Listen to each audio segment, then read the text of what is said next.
আজকে স্কুল থেকে কল এসেছিল, ছোটো বোনের হয়েছিল শরীর খারাপ। বেশ কিছুক্ষণ ওকে নিয়ে আসার পর রেস্ট করে ওকে বানিয়ে দিয়েছিলাম এখানে চাউমিন।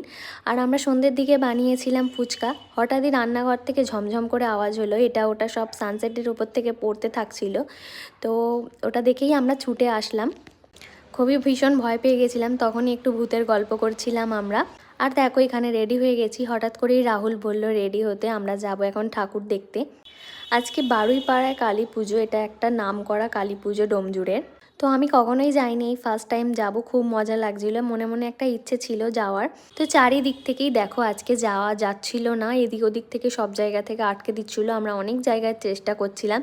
তারপর একটা দাদা এখানে অনেক রাস্তা চেনে, সে আমাদেরকে নিয়ে গেল। আর এদিকে দেখো পেট্রোল পাম্পের এখানে বেশ কিছু ঝামেলা শুরু হয়ে গিয়েছিল।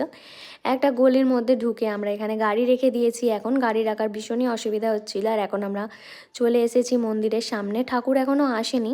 তো আমরা প্যান্ডেলটা দেখে নিলাম, যেখানে মাকে বসানো হবে সেই মণ্ডপ সুন্দরভাবে সাজানো আছে। ঠাকুরের একটা ছবিও তোলা যাবে না, এখানে কড়া নিয়ম। এত সুন্দর আয়োজন আমি আগে কখনোই কোথাও দেখিনি। আমার বেশ ভালো লাগছিল এখানে এসে। দেখো কত সুন্দরভাবে সাজিয়েছে চারিদিকটা। তো ঠাকুর এখন যেই পথ দিয়ে আসছে আমরা সেই পথের দিকে এগোচ্ছিলাম। প্রচণ্ড মেলা বসেছিল চারিদিকে, আর এখন চলে গেছে মাকে নিয়ে। আর এদিকে চলছিল সব পিছনের আয়োজনগুলো, অনেক আয়োজন ছিল, প্রচুর পরিমাণ ঢাক বাজছিল, ব্যঞ্জ আয়োজন হয়েছিল। আর নানান দেশ থেকে সব লোকজন এসে, মানে মেদিনীপুরের ডান্স পারফরমেন্স হয়েছিল এখানে, আরও অনেক কিছু হয়েছিল। সাউথের স্টাইলে কিছু নাচ গান হয়েছিল, আর প্রচণ্ড ডিজেও এনেছিল এখানে। দেখতেই পাচ্ছ মেয়েরা কত সুন্দর সাজগোজ করে নাচছিল। এত আয়োজন আমি আগে কখনোই কোথাও দেখিনি। এই ফার্স্ট টাইমে শুনলাম যে বারুইপুরে একটা ভীষণ রকম মহামারী আক্রান্ত হয়েছিল সব, সেই সময় থেকে এই পুজো চালু হয়েছে। কোনো এক সাধু এসে নাকি এই পুজো করার কথা বলেছিল, তারপরে সেই সাধুকে আর কোথাও খুঁজে পাওয়া যায়নি।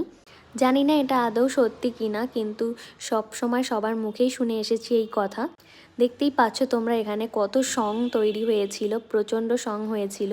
এখন 12টা বাজে, কিন্তু তাও দেখো লোকের মধ্যে কত এনার্জি, সারা বছর জমিয়ে রাখা যেন ওদের এই এনার্জি। তো আমার তো এখানে এখন ঘুম পেয়ে গিয়েছিল, আর আমি বাড়ি যাওয়ার জন্য বলছিলাম রাহুলকে, কিন্তু এখনও প্রচুর জিনিস বাকি রয়েছে দেখার জন্য। আর এই যে দেখো এখানে একজন ঢাক বাজাচ্ছিল, তাকে সবাই টাকা পয়সা দিয়ে পুরো ভরিয়ে দিয়েছে। আর লোকজন কত নাচ করছিল দেখো, ডিজেগুলো অসাধারণ ছিল, প্রচণ্ড সুন্দর গান বাজছিল। আর লাইটিংগুলো তো দেখতেই পাচ্ছ একদম অসাধারণ ছিল। অনেকটা রাত হয়ে গেছে, এইসব দেখার পরে আমরা মেলায় সেরকমভাবে ঘোরাঘুরি করিনি, বাড়ি চলে এসেছিলাম। তো দেখো এই জিনিসগুলো আমি এই প্রথমবার দেখলাম। এই ছিল একটা মিনি ব্লগ। ভালো লাগলে অবশ্যই like, comment, share and subscribe to my channel.